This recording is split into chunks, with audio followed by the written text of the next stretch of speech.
Hey guys, Bobobo Reviews recording at night here. Okay, so first of all, if you haven't seen my review for the first 3 episodes, the link is right here to watch those first. Alright, let's go! So right from the start, it seems that we did jump forward at least a couple of years in the story. Heimer says that Hextech has brought wonders to Piltover, giving arts and sciences a boost in technology. We also do see a Poro for the first time here. I thought they were a Summoner's Rift exclusive creature, but I guess not. Anyway, so Jayce mentions him and Victor have a new stage of Hextech to unveil. I never knew that Jayce was a scientist as his backstory, as his character design in the games just doesn't remind me of a scientist at all. I thought he was a ladies' man. We see all the creations that are born from Hextech, as it is clear what the applications of this are.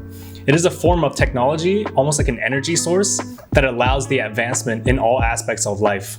We then cut to familiar faces, the henchmen of Silco bribing a shipping officer, when we see a new group called the Firelights on hoverboards wrecking them, and they seem to want to get rid of all the shimmer. Several Firelights gets trapped, and we get a grand official entrance for Jinx. Yes! Her wild personality shows here, from her neon signs to the way her movements are animated. She fights the Firelight, and one of them looks a lot like the previous, younger Vi. This sort of sparks all these memories from her, and you can see that it was a really traumatic event for Jinx.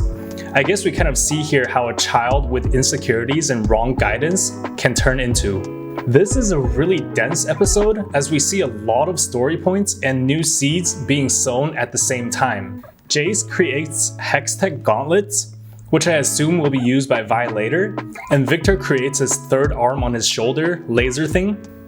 Also, we see Caitlyn and her detective skills at work here. She goes to the site of the Firelight fight and really tries to figure out what happened piece by piece. And Jayce is now being recognized as the man of progress in Piltover, and all the starlight that comes with it. Victor, on the other hand, is the man in the shadows. Maybe that jealousy or something else will turn him into the one we know from the games. We then see a completely new vibe in the Undercity, officially called Zaun now. It's almost like a steampunk nightclub. We then cut back to Jinx, who almost seems like to have schizophrenia now, hallucinating and talking to her dead childhood friends. She then distracts Caitlyn and the guards to steal the refined, stable Hextech gemstone.